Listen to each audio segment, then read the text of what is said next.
नमस्कार दोस्तों, मैं दिलीप कुमार। दोस्तों, मीडिया रिपोर्ट के अनुसार 300 से अधिक अभ्यर्थियों की गिरफ्तारी हजारीबाग में हुई है। ये सभी अभ्यर्थी बीपीएससी टीआरई 3 के बताए जा रहे हैं। शिक्षा माफिया, सेटर दलाल इनको हजारीबाग के किसी होटल में रखकर बीपीएससी टीआरई 3 का क्वेश्चन आंसर रटवा रहे थे।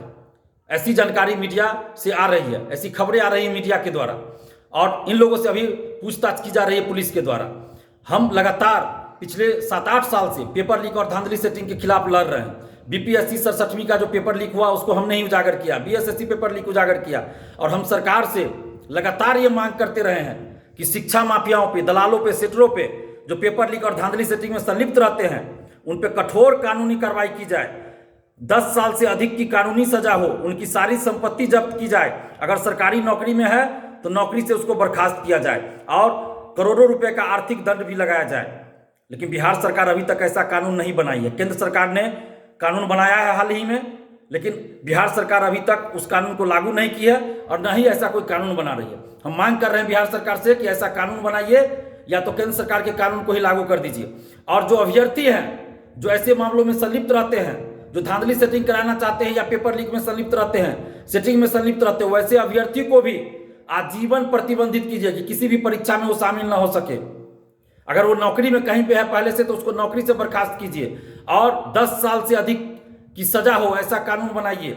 स्पीडी ट्रायल करके सजा दीजिए, सारी संपत्ति उसकी भी जब्त कीजिए और स्पीडी ट्रायल करके सजा होनी चाहिए। जब तक ऐसा कठोर कानून नहीं बनेगा और उसको सख्ती से लागू नहीं किया जाएगा तब तक इस तरह की घटना नहीं रुकेगी। मैं बार बार कह रहा हूं, पिछले 6-7 सालों से ये बात मैं कह रहा हूं कि कठोर कानून बनाने और उसको निष्पक्षता के साथ और स्पीडी ट्रायल कर लागू करने की जरूरत है। जब तक ऐसा नहीं किया जाएगा तब तक पेपर लीक और धांधली सेटिंग रुकने वाली बात नहीं है। हमने 66वीं बीपीएससी के समय भी कहा था कि मेंस के एग्जाम में इलाहाबाद ले जाकर अभ्यर्थियों को कॉपी लिखवाया गया। ऐसी बातें अभ्यर्थियों के द्वारा बताई गई थी उस समय और हमने कहा भी था, और बाद में जांच में भी आया कि बीपीएससी से मेंस की कॉपियां बाहर ले जाकर लिखवाई जाती है, ओएमआर शीट बाहर लगवाया जाता है। हम अभी भी सरकार से मांग कर रहे हैं कि शिक्षा माफियाओं पे कठोर कानूनी कार्रवाई कीजिए। और आज जितने लोगों की गिरफ्तारियां हुई है वो तो गिरफ्तारी हुई है, बाकी तो और भी हजारों लोग होंगे, हजारों अभ्यर्थी ऐसे होंगे जो इस तरह का काम में संलिप्त होंगे जिनकी गिरफ्तारी ही नहीं हुई है, चाहे वो पटना जिला में हो, दरभंगा में हो या अन्य जिलों में हो। बिहार के लगभग हर जिले से इस तरह की खबरें 2 दिन से आ रही थी कि शिक्षा माफिया, दलाल सेटर जो है 10 से 12 लाख में क्वेश्चन उपलब्ध कराने की बात कह रहे हैं और मोबाइल जब्त करके किसी होटल में, कहीं लॉज में, कहीं सुरक्षित जगह वो लोग रखने जा रहे हैं और वहां पर क्वेश्चन आंसर रटवाएंगे। 2 दिन पहले से चर्चा थी, कल हमने वीडियो में भी जिक्र किया था और हमने सबको सूचित भी किया था।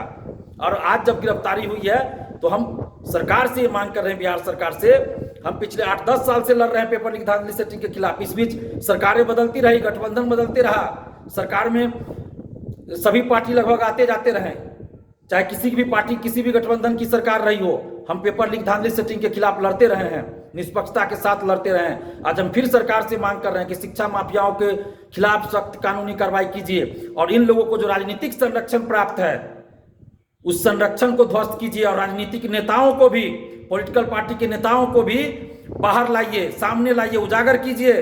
लिपापोती नहीं होनी चाहिए ऐसे मामलों की, क्योंकि पेपर लीक और धांधली सेटिंग हजारों लाखों युवाओं के कैरियर का मर्डर होता है, उनकी अंतरात्मा मनमाहत होती है, उनके आत्मा पर बुलडोजर चलने जैसा ये काम होता है। तो बिहार के लाखों युवाओं के साथ ये अन्याय कब तक होता रहेगा? कब तक बिहार के मेधावी, प्रतिभावान स्टूडेंट्स के साथ इस तरह से अत्याचार, अन्याय और शोषण होता रहेगा? कब तक बिहार के लाखों स्टूडेंट्स के भविष्य से खिलवाड़ होता रहेगा? कब तक हम लोग चुप बर्दाश्त करते रहें?